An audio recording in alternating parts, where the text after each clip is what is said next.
fucking nerds. Who wants a shot at the champ? They bring the heat. Francis Ngannou is the hardest puncher in the history of fighting. They bring the knowledge. If you think this fight is going 5 rounds, you are out of your mind. They bring you the picks. The dog is getting it done in this one. We deliver every single week. We're bringing the heat, ladies and gentlemen. The money line. Don't miss it on the MMA Experts channel each week. The Money Line. We are live. It's UFC Louisville Fight Week. We're going to break down the full card. I am AJ, joined as always by my guy, Mike Finch. What's going on, brother? Dustin Poirier and Islam Makhachev got in a scrap, dude. I was very entertained, very hyped up about how that fight went. I had fun watching it. You know, I'm glad the main event delivered, man. I mean, a bloody fight like that, I'm feeling entertained after that. It was a good fight, man. We're going to recap last week for the people watching. We'll talk about it a bit. Might as well jump right into Makhachev versus Poirier. Islam Makhachev secured the win, Darce choke in the 5th round, and I do think he was clearly winning the fight. I know some people have felt it was 2-2, and Poirier could have, potentially won the fight with a great 5th round. I personally thought Makhachev was winning more than that. I'm not, going back, rescoring it, but Makhachev was winning a lot of the striking exchanges. That's something that I found very impressive. Is his boxing looked really good in the fight. His wrestling looked worse than expected because late in the fight, Poirier's defense was fantastic. But when it came down to crunch time, that 5th round, ankle pick, Darce choke, call it a wrap. I was super impressed with Makhachev finishing out, who also revealed he had a staph infection leading up to the fight and wasn't able to train for a couple weeks. Performed pretty damn good, all things considered. And after the fight, even called out Leon Edwards, which we'll get to after. But Finch, what'd you think of the performance? That's a good way for Poirier to, have his final title fight. He gave a hard showing. That was dope, man. Yeah, he made a fight out of it. He kept circling back to the center of the cage, and you heard his corner talking about that part of the strategy, and he was executing that brilliantly. On the fence, you saw how he was going to get taken down most of the time, right? That high single, Islam brings that knee up there. It's the same thing Khamzat Chimaev does, but Islam loves to sweep that secondary leg. So he brings up the primary leg super high, kicks out that secondary leg, puts you on your back, and it's hard to get up, although Dustin did that as well. The way he hit that switch in the 4th round, that's my move, man. I'm watching it going, oh my God, there's a switch there. Boom, Dustin hits it. I love that shit. Dustin can wrestle, man. He was well prepared. Shout out to Mike Brown. Shout out to, he gave credit to the fighter after in the post-fight interview, Gamrot, for getting him ready. He was giving credit to Gamrot, saying all the rounds I put in with him, working these various positions. And it was that single leg that Islam kept getting to, and he was defending brilliantly in the middle of the mat. The problem was when he would switch to the single on the fence, he was getting taken down. Dustin put on a hell of a show. I mean, he didn't look as fast as he ever has to me. And that mattered because the striking was a little competitive still.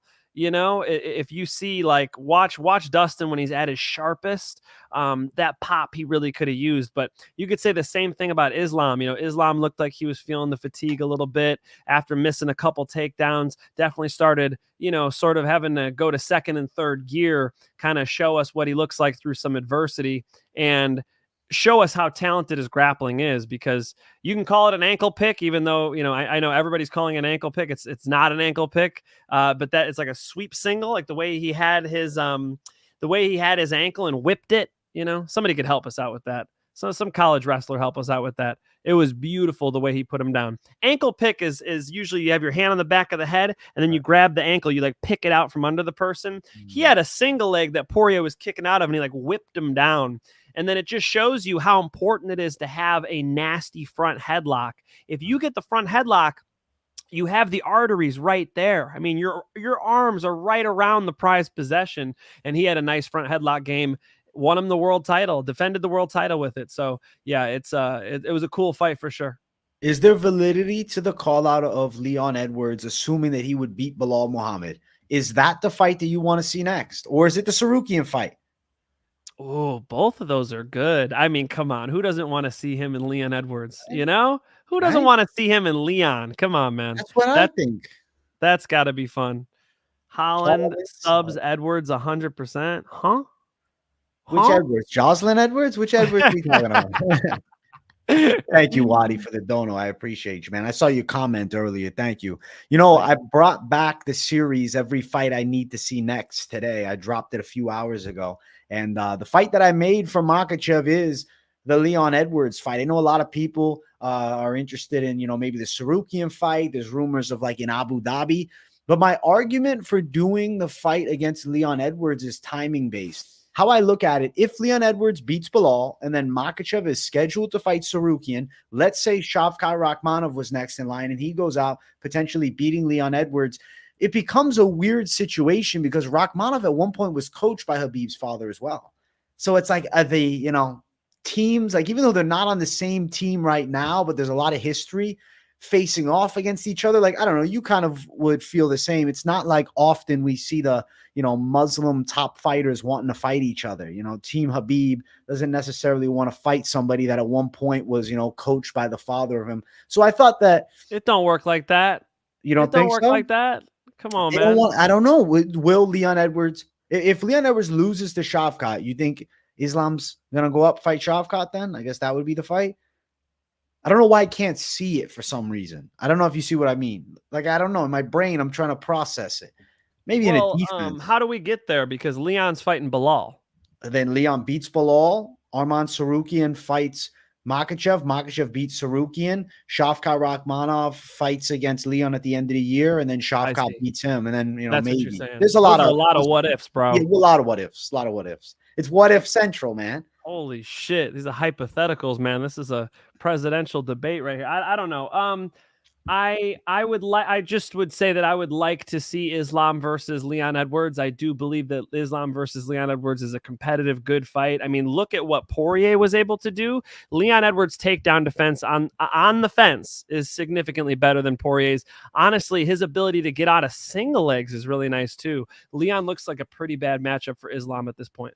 People are saying I got to do a Ripski lock because it, you know, will definitely hit then. All right, guys, you want me to do a Ripski lock? I need 100 likes before the lock comes through, and then I'll do a Ripski lock. So, you know, a goal for us to hit. So run them up.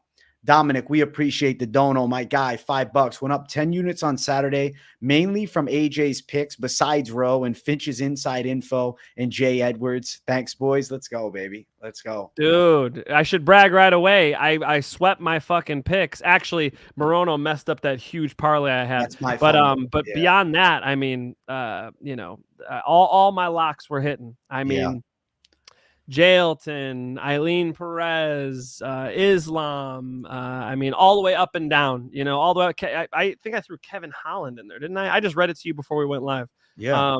I won't look at that back up, but yeah, 5 for 5 on my, you know, on my actual locks. And then, you know, I messed up that Alex Morono giant parlay that I threw down, but made a lot of money on Saturday, man. The picks are doing fire. So thank you, Dominic. I'm glad you made some money too. And thank you for spreading the love. We appreciate that. You know what's crazy, bro? My most confident pick section that I do Wednesday, I swept. I've been hitting that money. I swept it the week before too. And then the lock absolutely fumbled. Nancy Pelosi shit. That's funny as fuck. Holy shit. That's great. That's funny as fuck. Insider trading, right? Yeah. Hell no, I didn't pick Costa. Lethal Sugar. Come on, man. Lethal Sugar. You gotta stop doing your own ripskis, okay? Listen, bro. I fucked up. On Costa. Mike Finch said Costa. No, I didn't, dog. Chill, man. This delusional maniac did. Listen to the show. Listen to the show. That's funny as hell, man. What about Poirier Volkanovski? You in? We doing it? If he wants one more. Yeah. He's like, why fight? Like Poirier, they make you great fights all the time. They find some cool fight for you all the time. BMF belt, McGregor fight, title fight off of a big knockout victory. It's like, dude, they constantly, if the next fight isn't the sweet one you want, with a victory, you're gonna get to the sweet one. So it's like, you know, Poirier can make money and do his thing and have fun fights all the time. I think one thing is that his style, it's just a tough one, man. You know, he definitely takes damage when he gets into fist fights. That's what he does. He says it himself though. You know, he totally understands. So him and Volk at 55, dope. It's a dope fight. It's a BMF type fight. You know what? Poirier could fight Volk, then he beats another former world champ. And you never know. I mean, the BMF fight could still be a possibility. I know it's not a world title, but he could get a belt. He could get the BMF title. It wouldn't be crazy if he won a fight and then somehow him and whoever the BMF champ is ended up fighting. So for Poirier, I don't think all is lost. I think, unfortunately, the legitimate world title is probably out of his reach now, but there's still a BMF belt. Weird things happen in the game, though. What if Makhachev goes up, vacates the belt, Arman Tsarukyan wins? Somehow Poirier could end up getting a Tsarukyan fight if he puts 2 wins together. It's not out of this world. So I just think for Dustin Poirier to retire after this one, as good as he looked, and I think his stock rose, and given Makhachev this extremely difficult fight, why not do it? Why not keep going? Yeah, well, because it's the hardest thing you could possibly do. Fair, I mean, fair. I understand. It's like, again, his style, it is brutal. This is a brutal. This ain't tennis. It ain't tennis. If you're the best tennis player in the world, Forever. you keep playing. Why not? Oh, my shoulder. Fuck the shoulder. They're gonna pay you all this money. No, in a fist fight, this is the hardest thing you could possibly do. So I respect whatever decision he makes. But yes, I agree with you. I think there's some fun fights for him still. And why not? And he's making a lot of money for sure. Poirier's got a win over Max Holloway. Like, he's beaten championship level fighters. But if you look at those big moments, most of them he fumbled by submission, knockout, like getting knocked out by Conor, getting submitted by Charles Oliveira, and now submitted by Islam Makhachev. He's finishable, and that's why he never touched gold. But bro, when are you like, man, that Dustin Poirier fight sucked? You would never say that, right? So dude's definitely a legend of the game. Legend forever, man. Let's keep running down the card. Co-main event talk. Sean Strickland, Paulo Costa. Realistically, people blame Strickland for fights being boring, but Costa was the one moving away and refusing to engage. It's just Strickland has a really tricky style that causes for guys who normally are the hammers to become, more of the nail. Now, it's not like Strickland hit him with any dynamite shots, but Costa's unwillingness to engage was crazy. Like, when have we seen Costa do that? When have we seen Costa run for 5 rounds? I don't know what you mean. It was scored 49-46 for Paulo Costa. You don't agree with that scorecard? Stevie Wonder was actually scoring the fight. The fuck are they talking? That's not possible. I don't know how you give Costa that fight. It's delusional. It doesn't make sense. I don't get it one bit. Crazy. And you know what was crazy too is the judges, that one judge wasn't the only one. They read his scorecard and the next one is 50-45 for Strickland. You're like, okay, you guys need to go to the bar after this and figure this one out. Even Paulo Costa's corner in between the 3rd and 4th round said, you're up 2-1. What? You're going to tell him, not like it was close, we don't know. You're going to tell him he's up 2-1. That's the end of that corner for me, bro. That's the end of that corner for me. I mean, that is crazy talk. They screwed him over. Maybe Paulo would have stepped on the gas a little bit had he had a corner who knew how to score a fist fight, man. That is nuts to tell him he's up 2-1. I mean, they're robbing the guy of money at that point. So Paulo Costa handily lost that fight. He didn't do a whole lot. Sean Strickland looked like he just stepped out of the shower, just got out of a little workout, as to where Paulo was busted up. And, we're looking at not just pressure, but effective strikes, like hard jabs, lots of effective strikes. Knocked Paulo on his butt at the end of the 5th round there, albeit he blocked it. He was overwhelming Paulo Costa, clearly winning rounds. And, Sean Strickland did his thing. Paulo Costa, you're right, didn't hold his ground. You need to give somebody a reason to not walk you down. Where's the cross to the body? Where's the knee up the middle? Where's the straight right hand down the pipe? You need weapons to keep somebody off of you. If you're just a sitting duck, expect to be exploited in a cage fight. Yeah. Weird. Costa's style has definitely changed since the Adesanya fight. And he said himself that in future fights, he's going to push the gas a little bit and look to bang a bit more.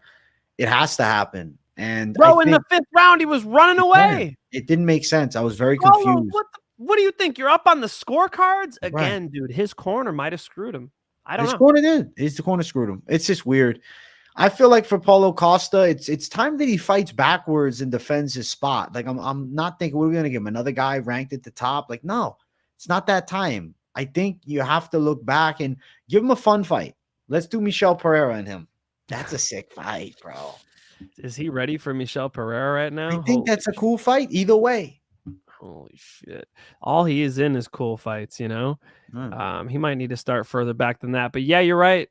Fuck it. Man, I feel like Paulo's got a tough schedule. Yeah, go for it, because he can't be calling the shots right now. After a fight like that, Paulo, bro, why was the car in reverse the whole time? What do you know, he acted disappointed when he lost the split decision. Like, bro, what are you talking about? I don't know. I think that Paulo needs to set traps, and he set no traps. He set no traps, man. Someone asked, is Conor Chandler traps, off? But Conor and Chandler is not off. I know that the press conference. Joey, he did a video assuming that the fight's canceled, saying that the fight's off. I know he's not a big Conor McGregor fan, so I think there's maybe a little bit of his own bias in that. I didn't watch the video, but I saw that it popped up. I think just because the presser is canceled doesn't mean the fight's off. I have a feeling that McGregor might be fucking with everybody, Ryan Garcia style. Maybe he's trying to troll. He's going out pretending that he's been partying constantly to make people think he's not taking the comeback serious. I don't know. I don't like it. I don't like seeing him out. He looks like he's on MDMA, bro. What is Conor doing out there? Holy shit. Is the fight canceled? I hope not. Listen, I hope not. I hope MMA Joey is wrong. If he is right, then I'll tell him he absolutely called it, but I'll pray that it's not true. Come on. It's not canceled. I don't think so. I don't think that's right. But it was very strange that the press conference got canceled. Got to figure out what happened there. Yeah, that was strange. I was going to do a live stream for it, man. Like right before Michael Chandler was about to board his plane, apparently, they canceled the press conference. Like, what drama was going on with Conor? What's happening? No, this is a tactic. Conor fucked Chandler over. Chandler's getting ready to travel. He doesn't train that day. Yeah, we're not doing the press conference. To get in his head. He's been pulling his fucking chain for how long? Huh. It would have been even nicer had he got him on the plane, but yeah. Okay. Yeah. I don't know. Interesting. I don't know. Yeah, I don't know either. That's the Floyd Mayweather used to like to do things like that. He gets to drink Gatorade in the corner, but you only get to drink water. He gets, to decide the gloves. He gets to decide this and that. Like, all those little things, they can amount to something, but I think probably much ado about very little, anyway. So I don't think Conor will win or lose the fight because he's canceled the press conference. You see what I'm saying? Yeah, I do. Now, what do you think about this Sean Strickland title fight if it's before September 15th? Deshaun Strickland is a gangster, bro. That my man I said Paulo Costa's in reverse. His car is in drive, dude. That dude does not take a step back. DC's like, he needs to cut him off. Like, why? He's just walking. He's walking him like he's walking his Chihuahua. He's just walking him around the cage. What's a Brazilian dog? I don't know. That's Portuguese water dog. He's just walking around the cage, So it's like, fuck it. If you're dominating that way, apparently one judge didn't think so. But I didn't see any adjustments he needed to make. He got out of a fight clean and dominated it. What does Deshaun do? Yeah, hopefully he's in a big fight really soon. I hope so too. Maybe. We'll see. I want title fight. The reason I say title fight is because Adesanya, if he's non-committal to the end of the summer, Strickland's ready to go. Let's not wait around for Izzy. Let's do it. If Izzy's coming, yeah, right. Yeah, throw him in there because him and DDP. That's him and that South African guy. They had a great freaking fight. So and it was razor thin, and I think Sean probably should have got it. So let him run that back. Yeah, I'm all in for that. And who's the next fight though? Probably the next guy to go fuck around at his house. You saw that? Yeah. People like know where Sean Strickland lives in Las Vegas now. They've been like fucking with him. That guy's got guns. I would not trespass on Sean Strickland's front porch, okay? Fuck no. That's a bad idea. It's a recipe for disaster, to be honest. There's a whole bunch of problems you don't need. Yeah, fuck that. Fight before Kevin Holland, Mikhail Oleg-Jacek. Listen, Oleg-Jacek landed a beautiful punch. He dropped Kevin Holland. He started it off with a beautiful punch too. But what did he decide to do? Get fucking armbarred. He came in so reckless with no respect for Holland's jiu-jitsu, man. And then he gets his arm snapped too. It seemed to me like bad jujitsu, AJ. I mean, Olenjacek really fucked up. Like, there were multiple points where he could have got out of that armbar, and he fucked up every point. There's nobody at Art of Jiu-Jitsu down the street here that's gonna, get hit with that armbar when it started. Because Kevin Holland swiveled his hips and grabbed that arm, and it was full guard where he kind of had the legs stacked still, chose not to stack, chose not to rip his arm out, chose not to hitchhike her out. I mean, there's all these escapes. Like, pick one though.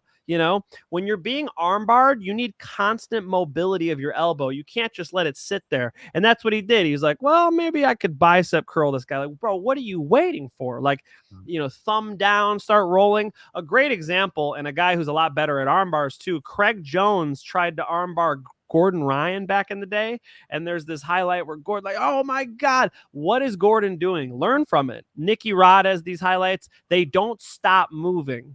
And Olenjacek stopped moving, and he just kind of waited there and then was pissed at the ref. Like, bro, be pissed at yourself. You got your arm broken because your jiu-jitsu's trash.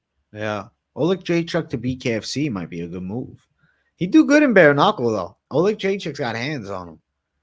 Yeah. Oh, yeah. He was smacking Kevin Holland up. And you got to think Kevin Holland's longer, faster. Didn't matter, bro. He was putting the hands on him. He's got nice boxing. I've been a fan. I've picked him in the past. But seeing that armbar defense, I'm like, oh, man. Well, what else can you hit this guy with? Right. Yeah, no, he can't grapple. 3 straight losses for him that have been by sub. And that's just his clear weakness. Ali, thank you for the dono. Almeida, Islam, Strickland made June amazing. Let's go, brother. Let's go, bro. My pick's been hitting in June too, Ali. I'm glad we're making money together, bro. Let's go. Let's take it from Vegas. We're breaking in. Let's go. Listen, those are the key fights on the card. I'm going to do a quick rundown of some of the others. Early on the night, Jailton Almeida submitted Romanov with ease. He called out Cyril Gane, and I think that fight makes sense for him, man. Ooh, do it. Kopylov, Almeida, good back and forth fight. Kopylov is the MMA fighter at the end, uses the wrestling, gets a W for himself. Brown, Zaleski, competitive, but Brown comes through, calls out Jeff Neal. And Morono, the fumble of the bag for most of us. I'm the one taking the brunt because I locked Morono and everybody's shafting me for it. But majority of people picked Alex Morono to win, and we were all way off when Nico Price was able to beat him, and Morono looked dead in round number 3. It is what it is. That's how the game goes. But we come back with vengeance this week. Finch, you ready to get into the picks for UFC Louisville? Let's go. Starting the card off, we have ladies going after it. It's Puja Tomar versus Rayanne Amanda. Also, guys, if you're watching, make sure you smash the like button. If you're new to the channel, make sure you subscribe. I got to go with Amanda. She's fought in the UFC. She was close with Alan Carr. She's got decent stand-up and wrestling defense. She fought Denise Gomes on Contender. I don't feel like Puja Tomar has shown enough to me for, me to go out and say, oh, I'm picking her to win against Amanda. She's got nice leg kicks. She's, a stocky gal. She fought over in 1 championship. I'm thinking Amanda wins, but low-tier women's fight. I mean, don't flip a coin, but you could flip a coin in this one. It's one of those type of fights. I'll go Amanda to win. Amanda beat Jillian DeCourcy, who is 6-3, but then before that, Katie Saul, who's 5-5, Victoria Carolina, who's 1-2, and then you got Puja. She's been beating girls who are 6-8, 2-1. I mean, it's kind of where women's MMA is at too, though, so I can't hate that much. But at this level, a lot is possible, right? So a clear no bet for me. I guess you got to take the favorite. But Tomar, it's like the first Indian UFC fighter. Is that real? First Indian female, yeah. Second first Indian ever. Female UFC fighter. Who's the male fighter? Anshul Jubli. That's right. Okay. So she's got to put on. So, if you're from India, put $5 up and have fun on it. But, a clear no bet for me. I guess you could say the Brazilian will take it decision. Minus 280 for Rayanne Amanda. Tomar is plus 240. Yeah, stay off this one. It probably goes over at minus 175. Amanda probably wins the decision at plus 200, but it's just one of those fights, man, where you have lower level girls debuting Tomar, 0-1 Amanda. if you're actually considering betting on any of these fights, like this one would probably be at the bottom of your list. Like you could essentially flip the coin. We'll say, what's the better bet? Heads, Amanda, tails. We go for value on Tomar. It's tails. Listen, bet the underdog, I guess. It's dog or pass if you're betting on it, but not, a but don't take. But don't. There's things to bet on that, have some evidence to back it. This would be more, you got lucky. Tomar won a split decision or something like that. Facts. Yeah, I'd rather bet on a horse race. Same. Let's keep running. Next fight on the card, Cody Stamann versus Taylor Lapilus. I actually really enjoy this matchup, man. I'm a Taylor Lapilus fan. I like his kickboxing skills. I feel like his takedown defense is solid. He beat Colin Loughran in his UFC debut, who has a similar frame to Cody Stamann, somewhat similar styles. I know Stamann's got the wrestling base, but he's not the best there. He's got decent boxing. Lapilus is just a lot more capable with all of his weapons in the striking, and he uses range really well. Because we're at the big cage too, I think that does favor the kickboxing skill. And I think Lapilus' takedown defense comes in handy. I see him winning on the judges' scorecards. I think Cody Stamann has shown his level, whereas Lapilus still has a decent ceiling. I mean, the loss to Farid Basharat, for me, is forgivable because I really view Farid Basharat as a great prospect on the come up. So I think Lapilus on the scorecards makes a ton of sense here against Cody Stamann. I agree with you on that. I think Cody Stamann's one thing is, as you pointed out, can he get these takedowns? Anytime I see these European fighters, I really got to dig into, okay, but is the takedown defense there? And if you look at Lapilus's victories, the Loran guy he beat at UFC Fight Night, another Irishman, it's like, how is he going to deal with a good American wrestler? We'll see. Cody Stamann is an interesting one. It might be something to look at. But he's not great at striking. He's got those little T-Rex arms. It's going to be in the, it's going to be hard for him to win on the feet, and he'll need takedowns. And in a damage-based scoring system, I'll go Lapilus. I think Lapilus runs the, a potential chance of finishing the fight. But if you look, he goes to decision pretty often. Stamann's pretty durable. 3 rounds for Lapilus on the feet. I'm thinking the same thing. Odds for the fight, Lapilus is minus 265, the favorite. Cody Stamann's a plus 225 underdog here in this fight. Wide lines, man. I don't think that Lapilus should be this wide of a favorite, but that's how the game goes. I mean, he opened up at minus 175. I think that makes a lot more sense, but people have been betting down, man, and Lapilus is growing. Decision win for Lapilus is minus 150. That's not good either. There's not a ton of valuable straight money line attack here for Lapilus at minus 265. I do think we're going late though. Minus 350. There obviously could be a finish, right? You could catch Stamann in something, but I don't love the chances of it. I'm going to go Lapilus decision, as is Finch. Minus 265 though, a tad bit on the wider side for the confidence level. Only people who finish Cody Stamann are Said Nurmagomedov and Aljamain Sterling. Those are, those are high-level guys. It's probably going all 3. Yeah, I think so too. Lapilus the pick for us both. Let's keep running up the card. Next fight is Eduarda Moura versus Denise Gomes. I'm going to be picking Eduarda Moura. I think that she has clearly better wrestling and jiu-jitsu, and I expect her to kind of body Gomes here in this fight. Denise Gomes hits hard, though, and she's got good hands on her. She's got a good amount of UFC experience, more than Moura at this point. If she could fend off some takedowns and get striking going, she's got power to do damage, but it's at a massive size disadvantage, and I do think it's going to be hard for her to stop takedowns. We've seen Gomes taken down before. Has okay jiu-jitsu, but not a specialist there, whereas Moura, that's where she's her most dominant. And then just the physicality. She came in, at 119 and a half. Last fight, so she missed weight by a good amount. She looks more like a women's flyweight as opposed to a women's strawweight, which the fight takes place at 115 here. Who knows if Moura even makes weight? But either way, I have confidence that the grappling style will be just a bit too much for Gomes. I think so. I think the frickin' strength of Moura is going to be too much for Gomes, right? Striker versus grappler. Moura finishes girls on the ground too, so it's the wrestling plus the jiu-jitsu. She'll win this fight by submission or decision. The most confident women's pick on the card, it has to be. Gomes is going to have to be moving side to side, because if she starts exchanging with Moura and planting her feet, she's going to end up on her back. Big strength differential here. Moura should finish her. I'll go Moura rear naked strangle. I think Moura can finish her. I would just moneyline Moura. It's a touchable, parlay piece if you want it. I don't know why in my brain I keep thinking that Moura is a -300 favorite. She's -156. Gomes is +136. Very bettable money line here if you're on Moura. Moura to win inside of the distance is +180 with the sub line at +285. I think both are possible. Yeah, I mean, she could finish her. Like I said, she's got, I think most of her fights she wins by submission. Oh. She's got the ability to get Gomes out of there. So I don't know. I hate betting on finish. Money line it. The odds are not that wide. They're not wide at all. Moura for the W for us both. Let's keep running. Next fight on the card, Daniel Marcos versus John Castañeda.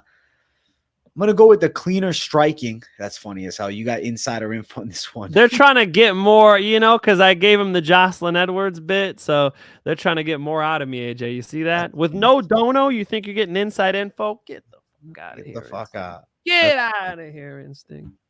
Daniel Marcos to win is my pick. He's a clean striker. Similar styles to like Chris Gutierrez, Jonathan Martinez. I feel like he's similar levels to them. Castañeda's tough, man. He's got good low kicks. He brings nice pressure. He definitely can wrestle, but he's at a clear technical striking disadvantage, and I think Daniel Marcos' takedown defense is pretty good.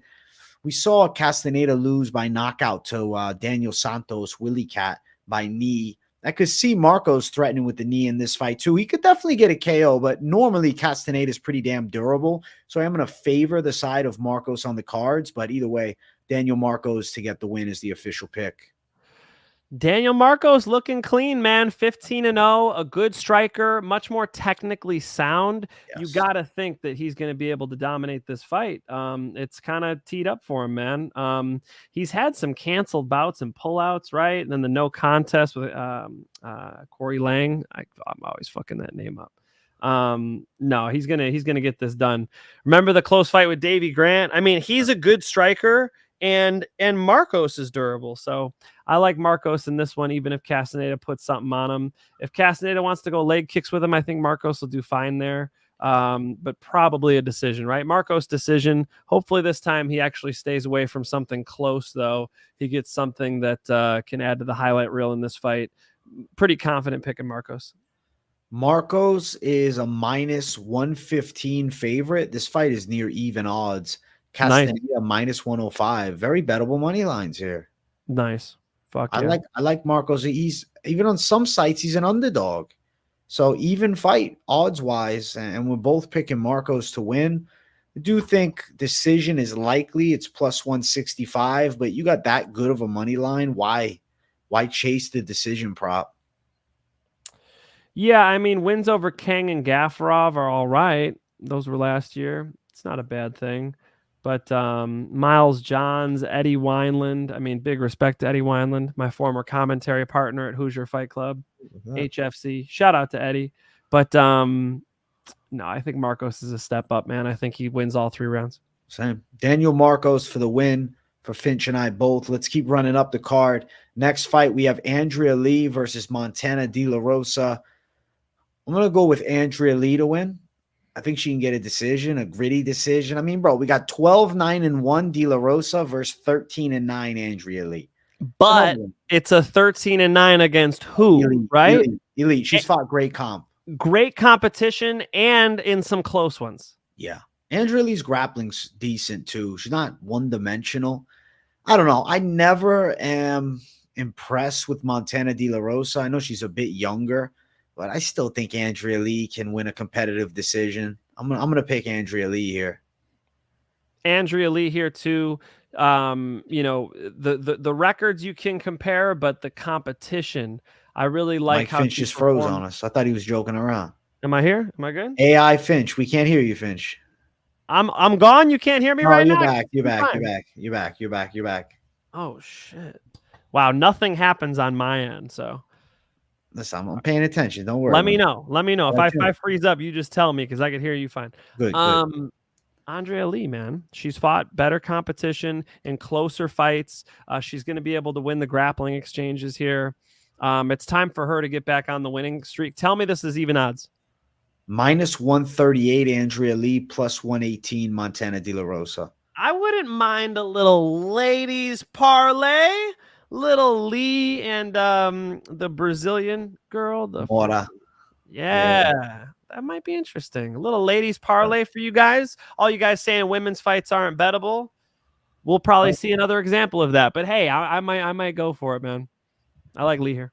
Andrea Lee to win is the pick for us both. I think we're going long. Over 2.5 is minus 360 with a Lee decision sitting up at plus 130. Okay. I mean, Lee decision is most likely, but at those odds, why? Like at those odds, you're going to risk a lot more than you think. You know, it's like just money line it. Just money line it. Andrea Lee, the pick for Finch and I both, straight down the center. Let's keep running up. Next fight on the card, we got Brad Katona versus Jesse Butler in a weird one here. Butler was knocked out in the first round against Jim Miller at 155. Historically, he is a featherweight, but he's cutting to 135 pounds here. I think that's a bad idea. Listen, say what you want against Brad Katona. He lost to Garrett Armfield last time out, but he did beat Cody Gibson in the fight prior. He's a 2-time Ultimate Fighter winner. He's a well-rounded guy. He's got a shit ton of experience in fighting at this point. And I think Brad Katona can mix in takedowns here. I think he can outbox Butler, even though he's at a good reach disadvantage. Katona's always at a reach disadvantage. You know what blew my mind, though, Finch? You know, Katona was like a high-level amateur boxer in Canada. I never thought of him as like a good boxer like that. But yeah, he was like on the national team or something like that. No, I did not know that. No, Yeah. I know him from really, I got to know him on the Ultimate Fighter well. No, Yeah. I didn't know that. No, interesting. I think he beats Butler. He should be Yeah. better. He should land key takedowns. He should probably win a decision. He might get a finish, maybe a submission. Katona's is not a great finisher. And I think there's a frustrating truth about Katona is he doesn't push finishes either. He's very happy to outpoint. True, but he pushes a pace in the fights. Yeah. Like I think Katona in a 5-round fight, he's tough, he's durable, he's got cardio, he pushes a pace. Like he might overwhelm people if he had more time. You know, that durability will come into play if he needs it, but I think Katona all day here too. Yeah, I probably a decision like you said. So I'm sure the odds are a little wide on this one. Minus 600 for Brad Katona. You're kidding. Yeah. You're kidding. No. Oh, I thought you were fucking around. No. 6-1, bro. Big favorite status. Chill on this one, guys. Chill. Those on odds this makers one, are right. nuts. That's crazy. I'm shocked. I think that 3-1 would have been fair. I mean, Butler. He's not a corpse, Butler. I'm going Katona as his Finch. He's a huge favorite. I mean, over is minus 240. Katona normally wins decisions, but decision is minus 185. Katona by submission is plus 500. I know Brad Katona, you know, has historically missed the decisions, but he does have 3 submission wins. Yeah. I mean, but you guys are gonna pick him by finish. You're gonna pick Brad Katona by finish. It's like, you know, talk about leading the people astray. Come on, man. There are better bets on this card. My fucking bet on Brad Katona finish and watch he does it. Yeah, that'll be it. Oh, I did on the same time. Click it. Let's go. Oh, AJ, how do you feel about Paulo Costa's performance? Borichinha, I won about $150 putting Strickland in a couple of parlays. Nice job, Turu. Nice job. I mean, Paulo Costa was running a lot of the fight. Strickland's style completely shut down his game. And we talked about it earlier. Yeah, it was a good win for Sean Strickland, and I'll stand on it. Paulo Costa's never sniffing a title fight ever again. Promise. My question about Paulo Costa's performance is, did you not expect that? Did you? I thought he would pressure. Train for pressure from Sean Strickland? Was this surprising? Like, what was the game plan to deal with Sean Strickland's pressure? Where were the takedowns? Can we shoot some takedowns, Paulo? Don't you have a black belt in jiu-jitsu? Where's the cross to the body? Where's the cross to the face? Where's the push kick? He's push kicking you. It's more of a front kick. He's got like a snapping fast one. Where's the front kicks back at him? He just put nothing down the pipe for Sean Strickland to worry about. Why wouldn't he come walk on your lawn? All right, I'll say this. I think that Paulo Costa, if I were going to tell you the game plan I'd have anticipated, and I thought he would bang. I thought he would make it a dirty fight. I thought he would try to get on side, rip Strickland with some power hooks, tie up with him, maybe shoot, but more just trying to get Strickland to be thinking about other options, elbows on the inside. I thought Costa would make it a war and come out with more of a brawling style, not so technical and calculated. It was Sean Strickland style of fight. Him pressing, Costa moving away. And I see, Costa does some good leg kicks though, but like a lot of Sean Strickland picks that lead foot up every second, every 2 seconds. Sean Strickland just picks that lead knee up Muay Thai style. So, I don't think it affected him very much, man. I thought Sean Strickland, I thought it was 5-0. I don't know, maybe 4-1. I'd have to look at it back, but I saw one fighter just kind of leading the dance. So a puzzling performance by Borrachinha, but I'll keep the jury out and say that hopefully we get him back. I know the fight, bro. It's Michel Pereira. That's it. Give Borrachinha fucking Pereira. Now, listen, the Katona fight where we're sitting with this fight in our faces. We got to move past this damn thing. Katona for the win for Finch and I both. Let's keep running up. Next fight, we got Charles Radtke versus Carlos Prates.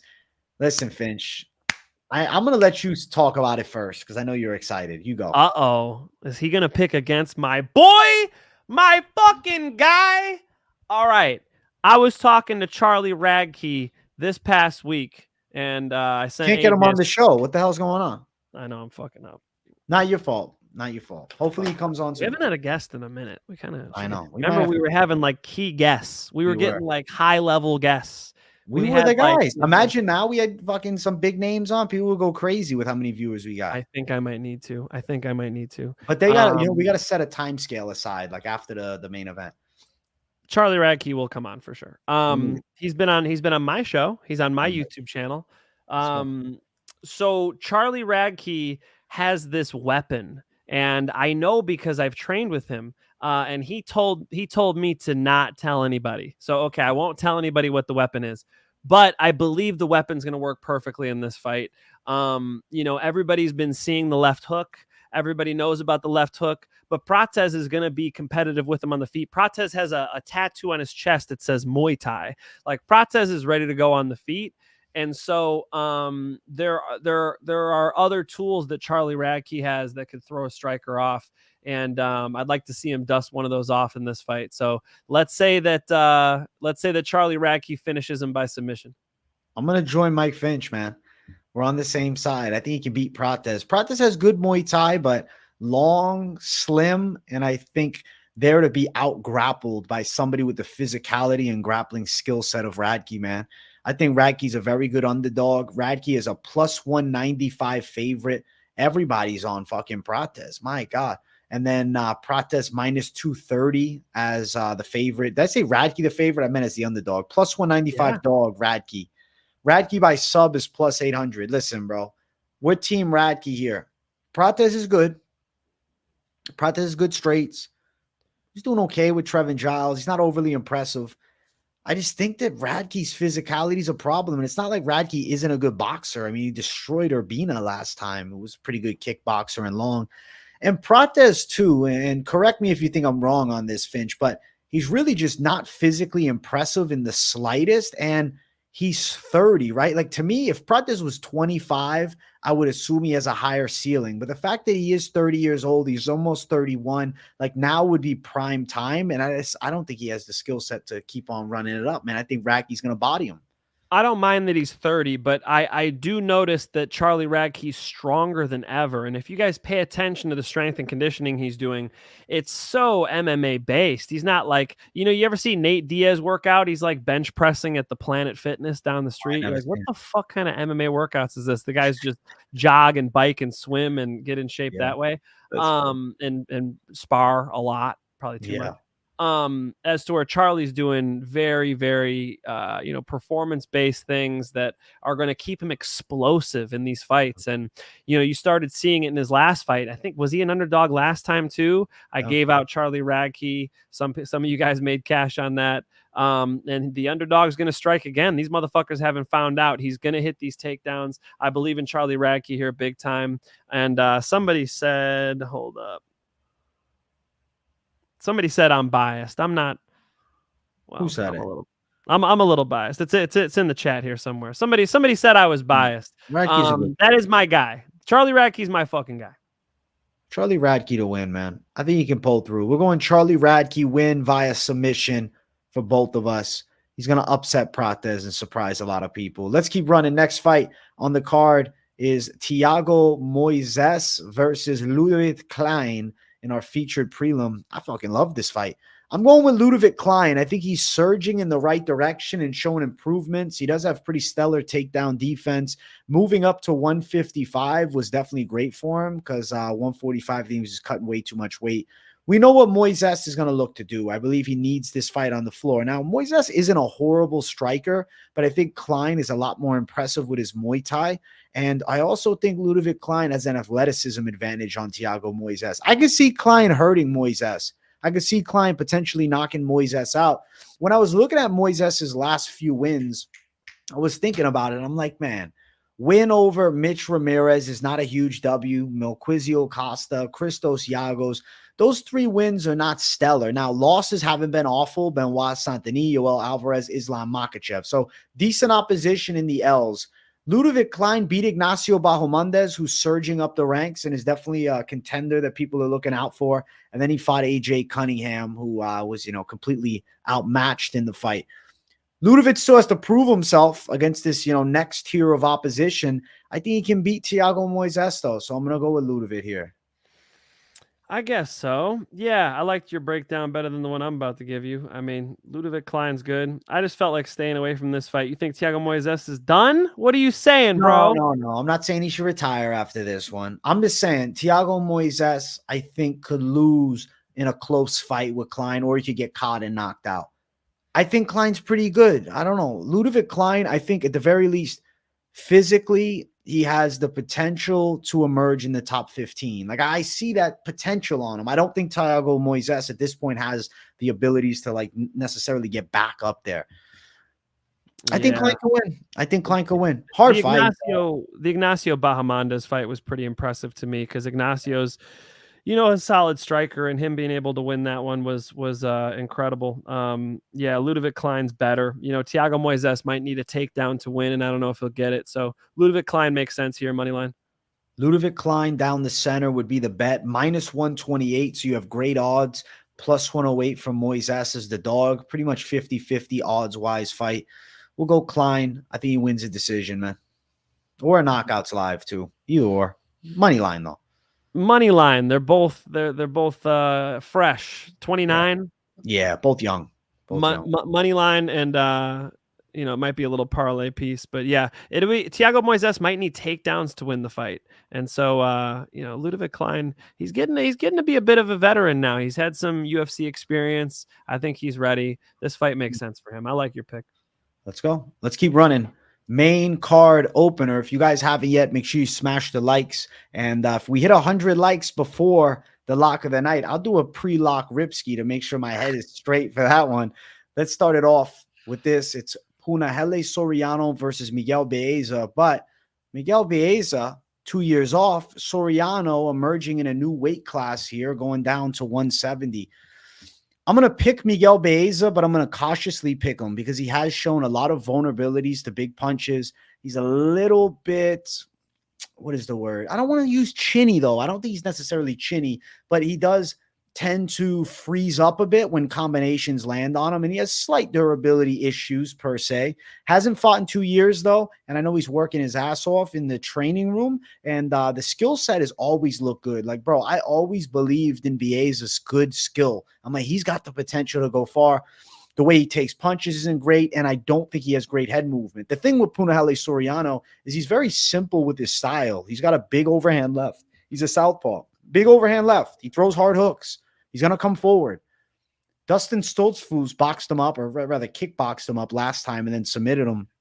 I know Bieza and him is a nice battle of strikers here. I worry about the weight cut for Soriano. I don't know how he's going to look on the scales. I want to see the weigh-ins. This is definitely a major check the weigh-ins fight. But I am going to pick Miguel Bieza to potentially knock Soriano out in this one. Damn. After he was the one getting knocked out by fucking Andre Fiallo, by Chaos Williams. Chaos one's forgivable, bro. Chaos is fucking terrifying. But I mean, I see some similarities in the explosion that Soriano can put on people. Soriano's got big power, man. There's definitely similarities between Soriano and Andre Fiallo. Andre Fiallo, how is that forgivable? I will say though, looking at that fight, I went and rewatched it. That was a better Fiallo. Like, he just looked better in that fight than he did afterwards. Like, Andre Fiallo is one of the weird cases where I think we witnessed his, decline live as it all happened. And he was always a little bit of a, throw caution to the wind type of fighter. So the decline was rough. He's lost like 5 in a row by knockout, even outside of the UFC now. But I still think Bieza is pretty good, man. I don't want to judge him from his worst. Bieza is better at striking. But as far as knockout, man, Soriano is going to give him a run for his money. I'm going against AJ on this one. I got Extreme Couture. Okay. Did you see him take care of business on Saturday? Yeah. Extreme Couture's feeling it. I know he had a couple bad fights. He had a bad fight in his last one. He lost to Roman Kopylov. That's fine. Roman Kopylov just beat this Brazilian striking champion who beat fucking Alex Bahia in kickboxing. It's all good. But it's a close one, and I understand a pathway to, you could beat Soriano down like decision in a technical fight. Soriano's going to thrive better when you miss a big punch and he can respond. So I think he does. I think he finds a way. Even if he's losing the fight, I think he finds a way. Soriano's a plus 165 underdog here. Bieza is minus 190. The under 2.5 is minus 240. Soriano by knockout plus 300. Bieza by knockout plus 200 to read some props off. Is Soriano, though, Finch, betting underdog, or is it more of the underdog pick? Like, do you think maybe it's like a light confidence, you're throwing something small at it? What are you thinking? My favorite betting underdog on this card is Charlie Radtke. Okay, let's go. I'm not gonna bet on this dog. First off, it's rare that I bet on dogs. Yeah. You guys have nicknamed me Parlay King because I was reading AJ off my bets that I made last Saturday. All parlays. And all cash, by the way. You put these little 2 to 3 fight parlays together. Yeah. And they hit. So I think he's got a shot, but I'm not gonna personally bet on it, as to where I'll probably throw some bucks on my boy Charlie Radtke. I don't feel that way because Bieza's technically more sound, and how are you gonna put your money against that? Yeah, fair. Listen, we're going different sides. We got Bieza for myself, Soriano for Finch on the dog. Let's keep running up. Next fight, we got Julian Marquez taking on the jiu-jitsu phenom. I mean, I guess not phenom, but Zach Reese. I'm picking Zach Reese to win, and I'm having a bit of faith in this one. Marquez is a scrappy dude. He really gave Barrios the tough go in the first round last time. Then he completely fell apart and gassed in the second round. If Reese isn't chinny on the feet with Marquez winging some power hooks at him, if he holds his ground well and kickboxes decently, potentially getting this fight to the floor, I think Reese's jiu-jitsu is still pretty solid. I'm going to have faith that Zach Reese can find a submission here against Julian Marquez.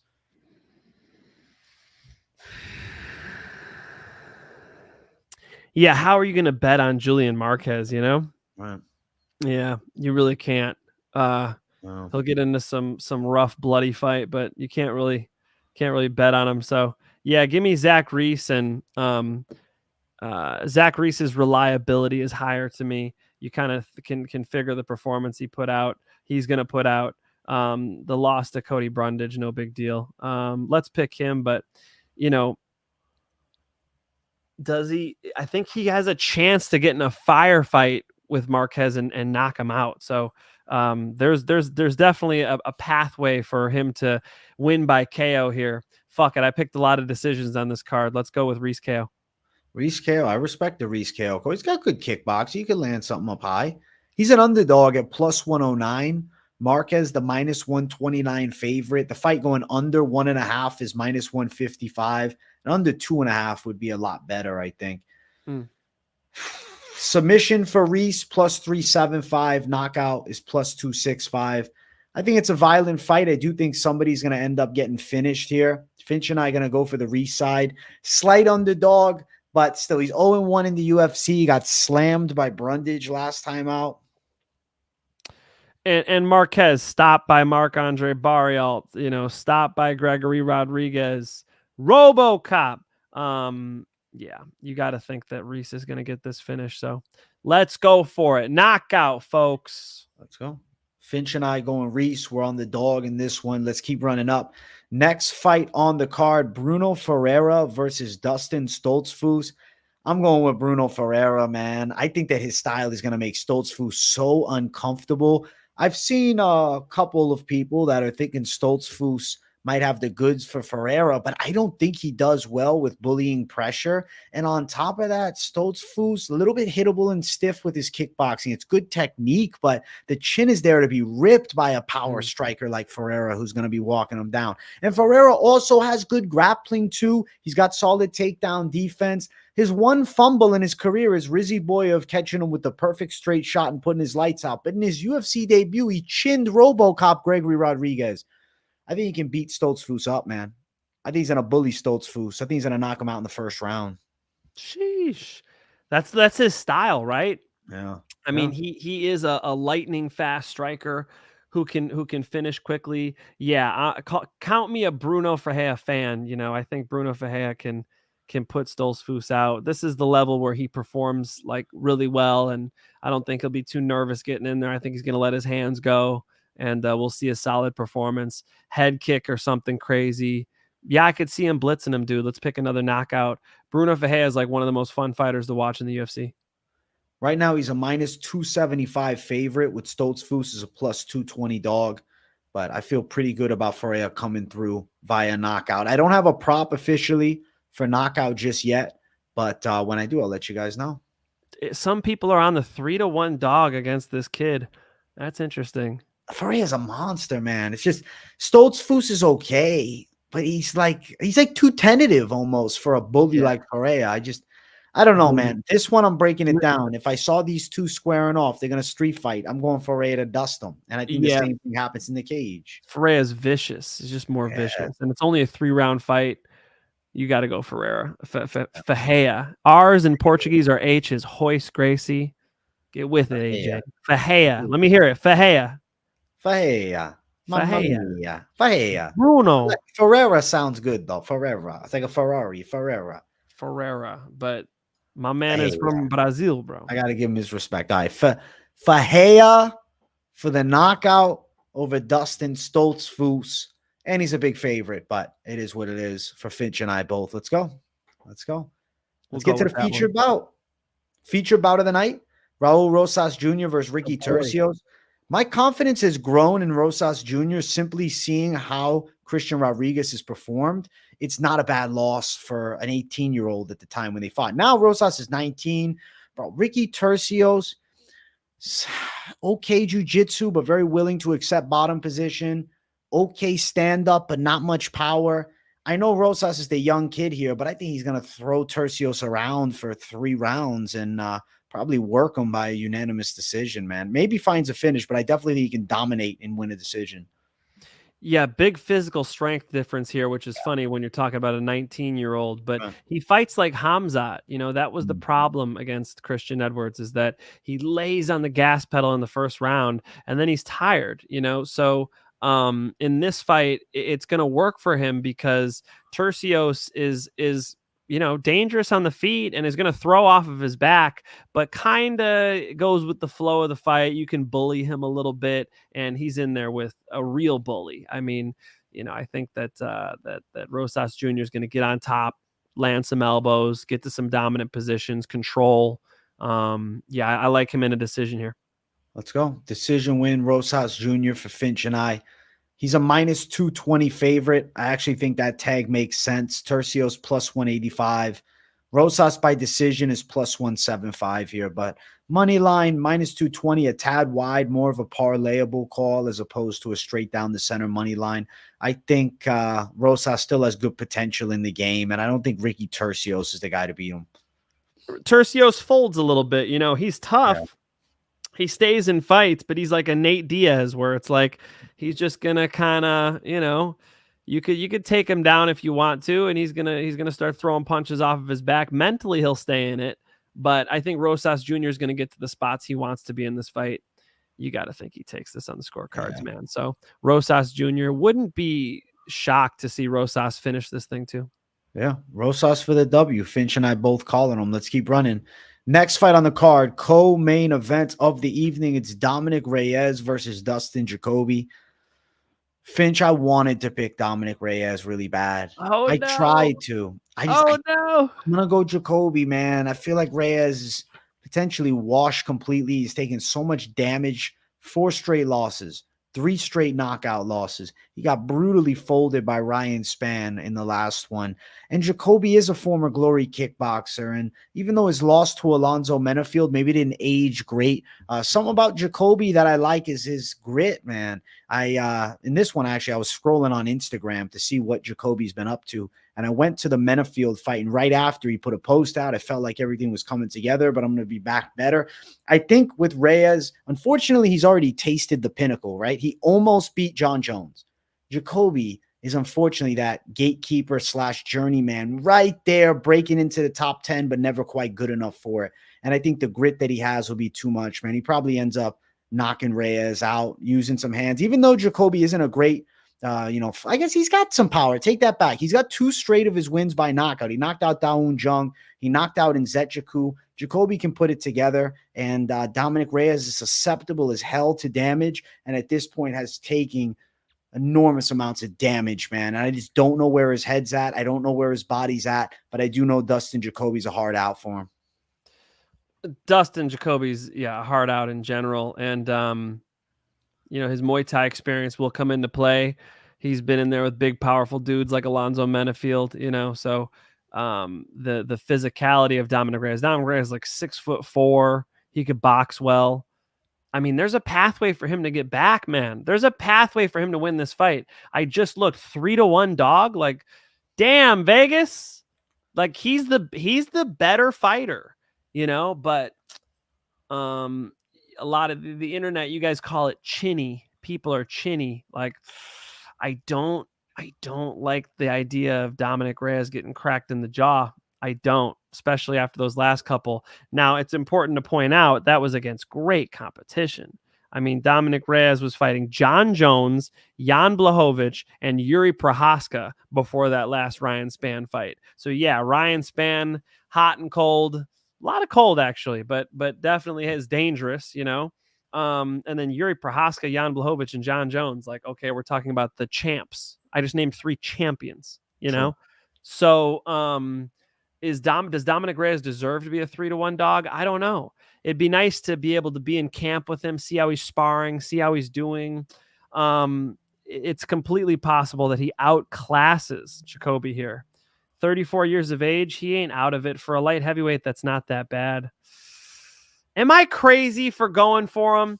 Fuck it. I'm going Dominic Reyes, just hoping that he doesn't get fucking chinned. Jacoby, not really known as a one-punch knockout artist. Yes, he has plenty of KOs on his record, but, against better competition, he's lost some decisions here. Dominic Reyes should be better at striking, should be better at fighting than Dustin Jacoby. So, here's to hoping that he gets back on the horse.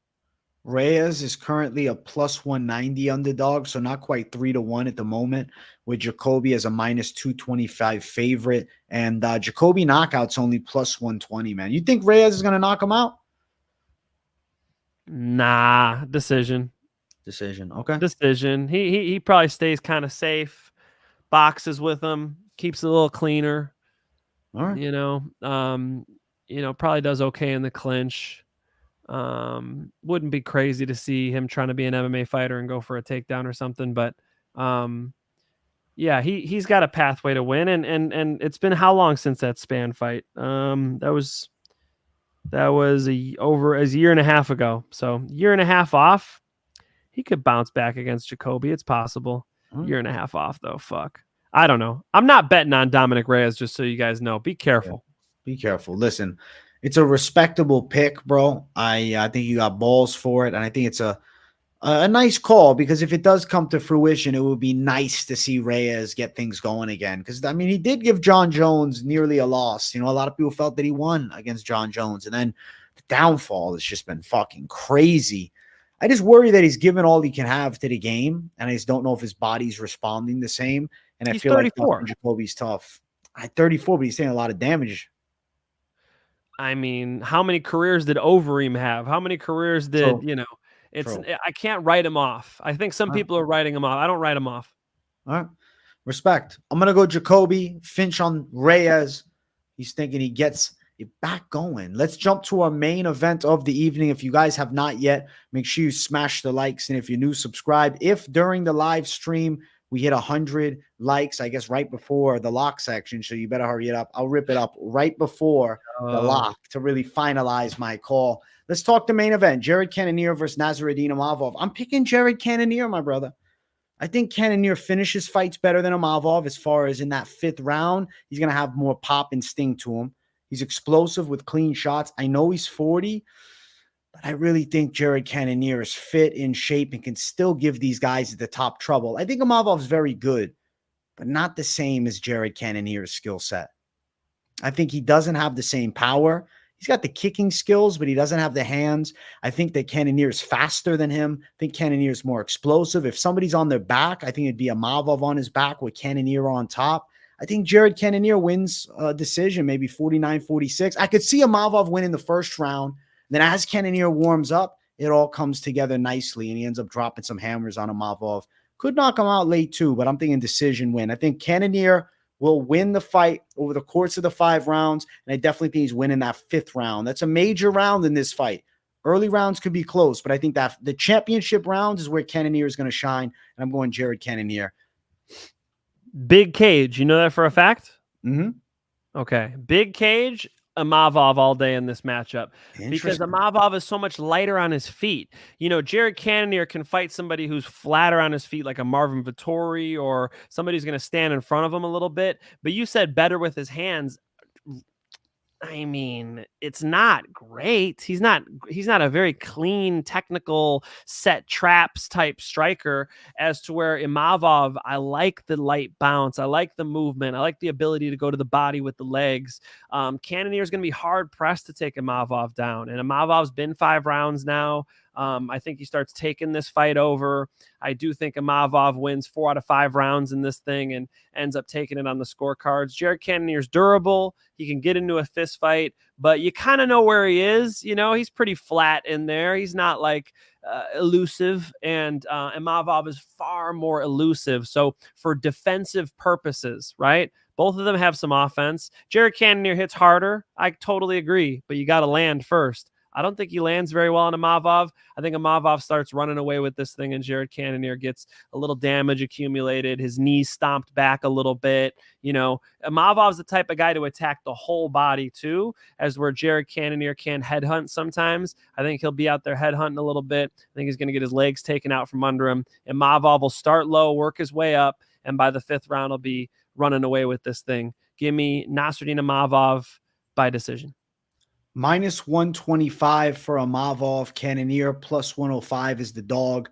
Over 4.5 is -160. We're both seeing it going to the later stages of the fight. Damn, I'm actually surprised, man. I thought you were going to be on Cannonier as well, my brother. Well, he beat my guy Vettori, my boy Marvin Vettori, UFC gym, Huntington Beach's own, right? I know he's Italian. Chill. I know he's Italian. No, I know. There's one Italian guy on this, in this chat right now, probably freaking out. Yeah. No, I think Imavov's underrated, dude. Is he not way more elusive? I think that big cage really benefits him. Okay. I respect the call, bro. I do. I think you're on to something. I think Finch has got a good take with this one. I'm just surprised. I am. I'm really surprised, man. Is that right? Wow, you thought I was a Cannonier guy. I thought Fucking you A. were. I thought you were a How about Cannoneer. that? No, I picked him over Roman Dolidze. He popped through with it. The Sean Strickland performance was nice, but Sean Strickland just marches you down the whole time. I don't see that level of footwork from Jared Cannonier. I know people think footwork, but no, like moving your feet forward is a direction. It's footwork. And that's what Sean Strickland does. And he knows how to cut people off if he needs to. Daniel Cormier. Sean Strickland's a different type of fight, man. Jared Cannonier, yeah, I think that the reason why Jared Cannonier did well against Strickland and Vittori is because they're in front of him. The reason why he didn't do well against Adesanya is because Adesanya's mobile. Nasruddin Imavov is mobile, AJ. That's the key here. So let me ask you this serious question. Imavov, how does he do if you run him up the ranks against some of the best in the world? Imavov, let's say Imavov versus Robert Whittaker. Oh, really cool fight. Robert Whittaker's mobile too. Robert Whittaker's got better hands. I could see Robert Whittaker beating him. Okay, I respect it.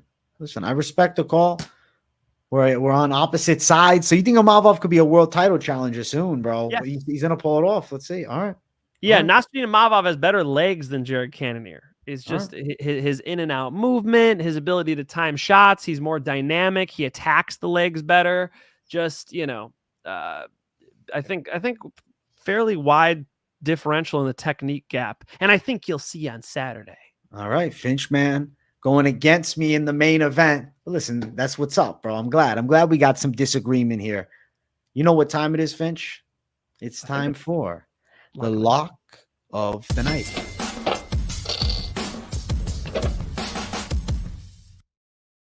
Lock of the night for UFC Louisville, brought to you by Hit and Move. Use code Moneyline. You get yourself the gloves. They'll get you souped up. Finch, they got them shipping mine yet? They should be. Hey, there's a shout out to Ozzy. Ozzy, get them in the mail from my guy AJ. I'll hit him up. I'm supposed to make a commercial for him, so I think that's how this works. Is I got to make the commercial first. So I put one out today though, so it's on my YouTube channel if you guys want to check it out. It's a commercial with the focus mitts, the turtle mitts. So you can hit the back and the front of the mitt. It's really cool. I use it every day when I'm training fighters. It's like a quality commercial. It was done with a DSLR camera. It's all right. Yeah. So you're saying after we finish the lock and the parlays, we'll play it on stream. Does that sound good? For sure. I want to say it live. I want to show the people. To you? Huh? Do I have to how do I I'll go. It's on your YouTube. It's on my YouTube. Set up. We'll do it after the locks and the parlays, guys. Mike Finch's commercial is coming up at the end, bro. A little extra plug too for Hit and Move. Let's fucking go. Let's go. All right, Finch, you're up first with the lock, man. We didn't hit the 100 likes, so I'm not allowed to do the rip. I'm doing it anyways. Fuck it. You go first. Do I go crazy with this lock? Should I? What's that? You do what feels right, bro. You know in your heart what you want. I really want to pick Charlie Radtke, the underdog, but I know what some of you guys are saying, and you're dead right. That's my guy. So Charlie Radtke flipping all of you off for lock of the night is what I really want to pick. I'm going to probably touch it with a little bet, nothing crazy. So Charlie Radtke at dog money. I think he gets a hold of Carlos Prates, puts him on his back and submits him. And AJ already knows what the submission is, so he could verify that I called it. Okay. Listen, let's go. I like it. It's show time for Charlie Radtke, bro. He's beating up an ex-UFC fighter. Yeah, it's showtime for him, bro. It's showtime. Listen. Finchman's going dog lock. I need to put luck on both of them because you know what? I'm also on the dog lock side, or the dog call for Finch is pretty A tier. One of my favorite dogs on the card. Let me rip it up real quick. Hold on. That was a terrible rip. I'm doing another one. There you go. I got it. I know the lock, Mike Finch. Now it came to you. It came to me. Jared Cannonier is going to prove you wrong, bro. Oh, my God. Jared Cannonier is going to prove you wrong, man. Oh, he finishes fights better than Imavov. Imavov's getting tired with Dolidze. Dolidze don't got the striking for him. Cannonier's going to keep coming forward. He's going to land more significant shots, and he's going to win a decision. I don't care if he's 40. He's coming for the world title. Jared Cannonier. Jared Cannonier. Did you just say he's coming for the world title? You think he couldn't give Duplessis a hard fight? He could, absolutely. 100%. Well, he'll give him a fight, but he ain't winning the title. Hey, he's doing well here. He's beating Imavov. That's what I'm calling. That's the lock of the night. I'm doing it. You think 40-year-old Jared Cannonier is going to become the middleweight champ of the world? Is that what you just said? I'm saying he's beating Imavov. Maybe he could fight for the title. I don't know about that. I'm talking one. I'm talking this one. Get your boy, guys. All right. I know MMA Experts channel. Get your boy. Get your boy right now. Ooh. Okay? He's wilding out.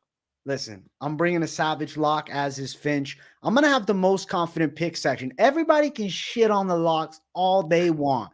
Because I've been sweeping the most confident picks, okay? Left and right. So tune into Wednesday's show for those. And I know after this, Finch has got his locks of the card coming up with the confident AF predictions from him. We're not done, guys. We got to jump to our next section. I think this is the favorite section of everybody. Parlay time. All the competition that try to compete, stand back, watch the bomb drop. Parlay time. Open up your wallets and let's bet on some fist fights. Yeah. It's parlay time, and Rahul Rosas Jr. is gonna out-wrestle Tercios, right? Yeah. Let's put Raul Rosas Jr. together with Bruno Ferreira. That's not Ferreira. It's not a Ferrari, not a car. This is a fighter. Bruno Ferreira together with Raul Rosas Jr. Parlay it up, and I think you're gonna walk away with some Benjamin Franklins. Plus 101 for the Finch man's parlay, and Raul Rosas is going to be a staple. He's a lock, and I'm putting him in my parlay too, but I'm not going to use Ferreira because I got to keep things a little interesting. I got to keep him a little crazy. I'm going with Daniel Marcos, Raul Rosas for the savage parlay on this show. When you said crazy, I thought you were going to go Andrea Lee or I thought you were going crazy. Okay. I mean, odds-wise, Marcos is crazier. We got Marcos sitting in right here, minus 105 right now over at BetMGM, dog. Respect. Okay. We're doing it. The total there is plus 180. Listen, I think we got some money. We got some money calls, man. I'm very excited about this week. But Finch, I won't lie to you. I am pretty excited to find this commercial. So Mike Finch is become an international celebrity, bro. This is exactly what's going on. Mike Finch is on his way to the top of the game right now. Let me pull up the Mike Finch channel. He's popping off with this Mike Finch's confident AF picks. Where's this video? Finch, I can't find it. Where is it? Is it a short? It's my it's in my what are the vertical ones? Got it. What are the I just got it. Let's go. All right. The vertical ones called. Let me get it for you, man. Such an old ass man. What are they called? Shorts. Shorts. Some shorts. All right. Wearing some shorts right now. We're gonna bring it up. We're gonna bring the Finch man on screen. He's got his showcase here. All right, Finch man. We need more likes for him, so you guys better do it afterwards. I'll put his link up in a sec. Let's check out this ad. The Finch man's doing an advertisement. Hurting your wrists as a trainer, so I was brought up doing this number. Oh, no more hurting your wrists as a trainer, so I was doing this number right here, and then my wrist hurts afterwards. What's good about Hit and Move is I can actually cover my body, which is much more natural for body shots. There you go. And then the cross. See how she's hitting the back of the focus mitt? That changes the game because now I can have you parry, I can have you slip. There's just a lot more available when you have a pad on the back of the mitt. I think this is here to stay, man. There you go. I like it. Look at my clean left hook, bro. You guys see I could fuck somebody up. You look good, man. Oh, yeah. No more Let's hurting. go, Finch. There we go.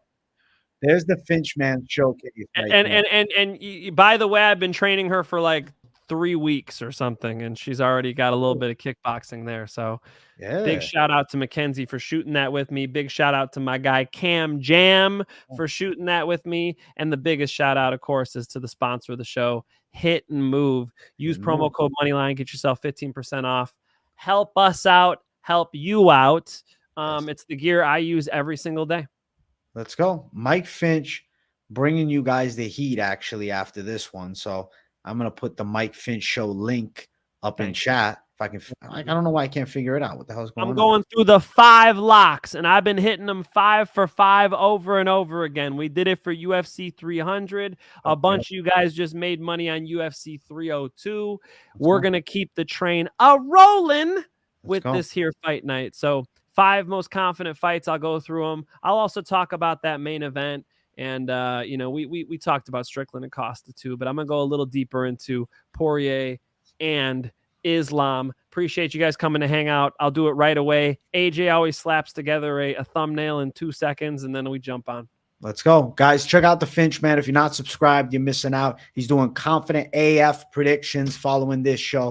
Get some money with the Finch. Thank you guys for watching. Smash the like button on your way out. We appreciate everybody's support. And also, I'm shouting myself out real quick, Finch. 6-figure live stream fight companion this past Saturday, my brother. Let's go. Thank you. We get some claps for the boy. Come on, man. 100,000 people looking at AJ's scruffy face. Good for you, dude. I know. Nobody told me I got to clean the beard up, so I took it as a compliment. And I said, holy shit.